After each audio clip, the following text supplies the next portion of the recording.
Hey guys, it's TheFrXion here, or Type Tank 12, however you wanna call me, I don't really care. And it's been a while since I've done the last video, excuse me. Sorry for that, I have been gone visiting a friend, and now my university has started again, so more studying, yay! But it's always important to get more educated.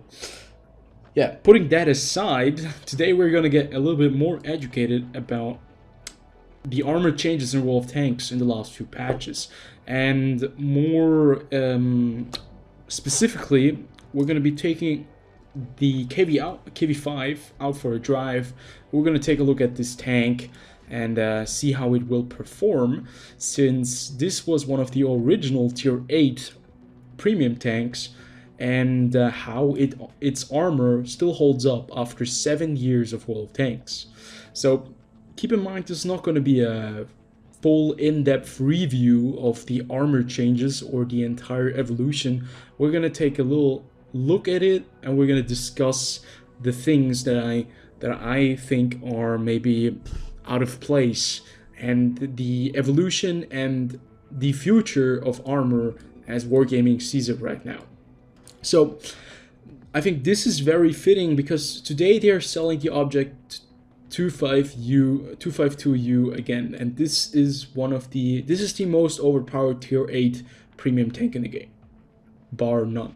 This vehicle has armor at the front like the IS-7 and cannot be penetrated by standard rounds of a tier 8 heavy tank if you're firing at the lower plate. It is 130mm thick, but at the same time it has this crazy armor profile that it does bounce a lot of shots.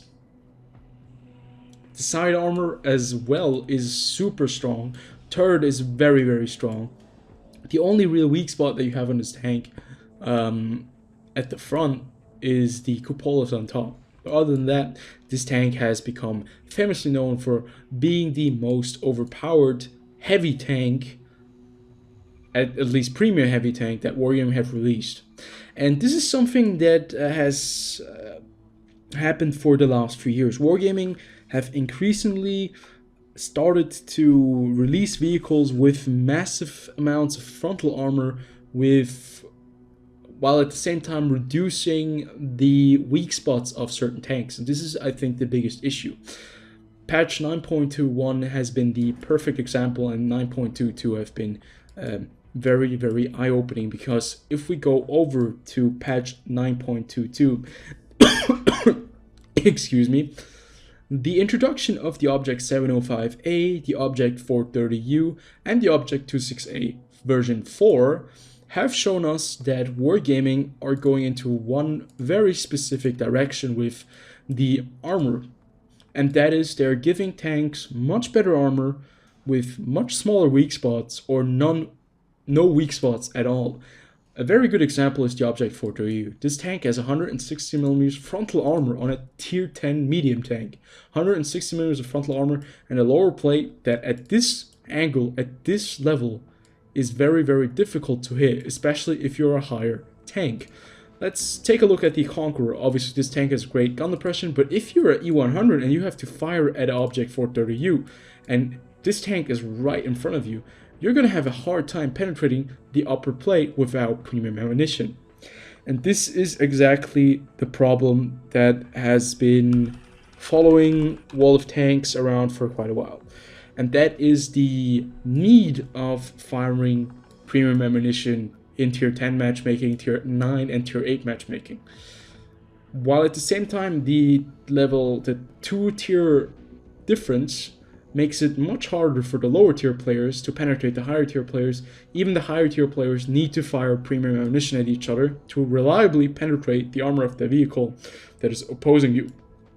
For example, let's take a look at the FE217 Badger.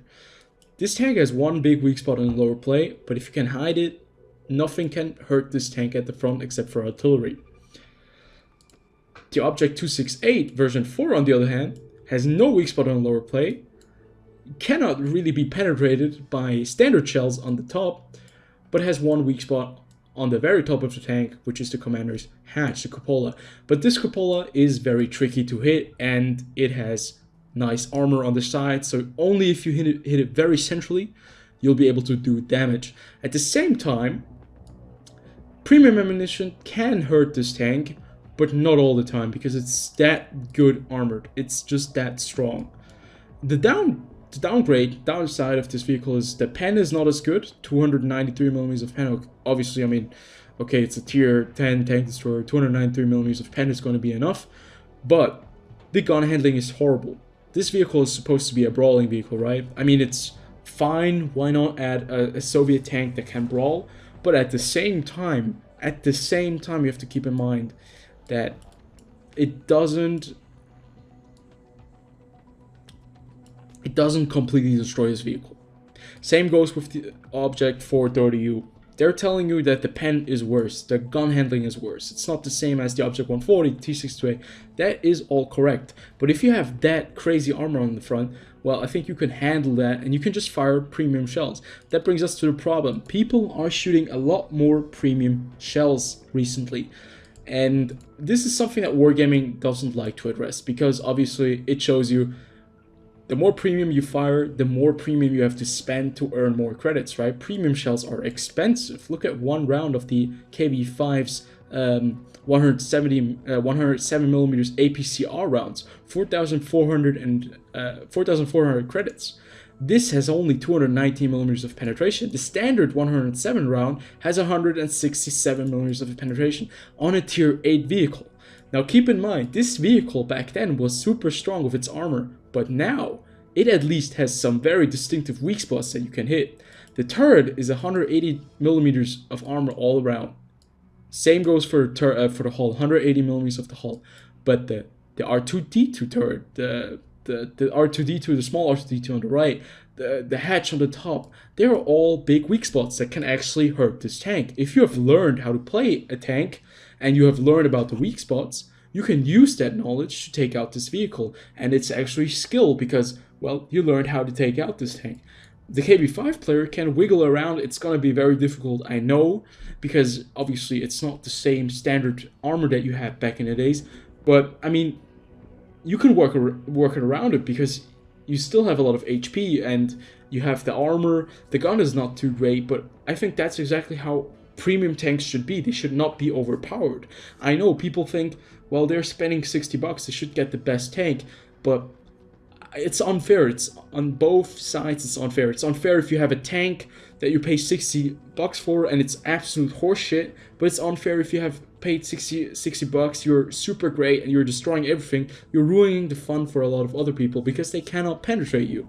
And that's the same thing with those tier 10 tanks, with the tier 9 vehicle, the Object 257, and that's just a problem that has been bothering all of tanks for a while now. Premium shells, really, they need to find a solution because the current development of armor is just going extremely crazily into one direction where there's no real weak spot on the front anymore, and all you have to do is you have to flank these tanks. But how can you flank these vehicles if they are like at a front line, like bunched up with other vehicles that can support them, and all you can do is fire high explosive ammunition at them or premium ammunition to penetrate them? You can't even do any damage with premium ammo on the FV217 Badger because that thing is just, well, it's not good enough. Now, obviously, this tank has preferential matchmaking, and it has come down a little bit in its days. It's not the brawling beast that it used to be. It's not a good sniper. It's just very mediocre right now. And you will see how well does this tank do against defenders. How well do you think? We have a platoon of defenders, 130 millimeters of lower plate armor, and we only have 160 millimeters of penetration. At the same time, they are angled, so they're gonna have a great time doing a lot of damage to us. The only real way I can see us getting into the face of the enemy is if we play a very aggressive role in this matchup. Thankfully for us, the KV-5 is not particularly slow for a heavy tank of this size and speed, but at the same time it's not fast like a medium tank, but it's faster than a lot of other heavy tanks. So we have a VK that has about the stockiest gun that you can have. I'm not even sure if that is a word, but that is a very, very stock gun, 105mm, maybe even 88 might be. And what we are going to do right here is we're going to be aggressively pushing the G line and sit at G5 and G6 because, well, we cannot go into a head-on engagement with the defenders because they are much better armored than us and they have a better gun. We cannot really harm them. What we can do over here, though, is we can take on this RU-251 because, well, 167mm will still go through this light tank. And you can see this tank, back in the days, it was a heavy hitter. This gun was on the KV-2 as well, and it was just a lot of fun to play this tank. Nowadays, not so much anymore. I think most damage I get is by spotting because of the crazy armor that you have in certain situations. But you can see that our guys over there are having a rough time. There's a T-34 who is playing rather aggressively, and he only gets punished once by one of the tank destroyers up there. But let's see if we can turn this around a little bit. What people have got really good at with this tank is side scraping backwards, you know, butt scraping. And you can see that the R2D2 turret right there, that is a weak spot that all of World of Tanks does know on this vehicle. And it obviously doesn't really hold up anymore. And this T-34 is really aggressive. But we're gonna get the kill. Oh god, we bounced off the T-34. But you can see, with enough pen, with knowing the weak spots, you'll be able to do the damage on vehicles. I was obviously not playing this tank that spectacularly anyhow. Right there, I could have played it better. But still, we're at 1,600 damage. We are going to get raped by this bad shot. I hope that someone takes him out. Oh god, we survived that. And you can see this tank still has the armor, you know. It's not like it has been completely nerfed, but in retrospect, in direct comparison with the Defender, this is just not the tank that it once was. And this is just World of Tanks for you. And there are steady changes, there are massive changes, and armor does change for the better sometimes and sometimes for the worse. How do I kind of see the changes for the armor for the coming few patches? Well, I'm kind of worried because seeing more super heavy vehicles enter the battlesphere is worrying me. It's very worrisome because obviously, ooh, that was a nice hit. Obviously, people will be playing this game for, I think, much longer with patch 1.0, and at the same time, well, it's gonna get a lot more frustrating for people that are not paying anything because they're gonna be facing more of the kind of Defender and stuff like that. Because obviously Wargaming oh, well, he penetrated, I think, my top part of the turret. Wargaming are just a company that, well, they want to make a profit. I do understand that, but at the same time, they don't really care about a balanced matchmaker or stuff like that, because they have already ruined that possibility, that chance, a very long time ago. Matchmaker cannot be fixed anymore in the near future or ever, I think, because with all the tanks that we have in the game, over 300, there are so many different constellations, so many different factors that play into this role, and the way that they have handled certain tech trees, Japanese tech tree, for adding so much armor and only being able to destroy it with premium ammunition, it shows you, well, obviously, you cannot just delete this tech tree. You cannot just tell the guys, well, we're going to change this tank completely, and they have all purchased it to get the Type 5 Heavy, because that thing is just absolutely ridiculous. I hate that tank. I have never hated a tank more than a Type 5 Heavy. The only way I like a Type 5 Heavy is when it is somehow flipped on the side and getting shot at by everything. that they can penetrate its lower part of the tank, because it is unfair. It's basically unfair. And you can see in this game we have only bounced one shot, and that was the bad chat. And you can see people know the weak spot of this tank, and that's exactly how it should be, right? If they penetrate your weak spot, fair play to them, because they should be able to take you out. There shouldn't be a tank that is invincible like the Object 257. There shouldn't be a vehicle like this. No tank should be invincible. Every tank should be able to be taken out of the game frontally with standard ammunition at the same tier. At least that. And with premium ammunition at the lower tiers. That's exactly, I think, the thought that they should have followed through. If you are playing a tier 7 in a tier 8 match, you are allowed to shoot premium ammunition because you need the pen to go through the tier 8 vehicles. But it shouldn't be like you're playing a tier 9, you're just firing heat because, well, why the fuck not? I'm gonna penetrate, I'm gonna do damage every shot, I'm just gonna neglect the armor of the vehicle that is shooting me, and it's the only strong point of that vehicle, it's the armor.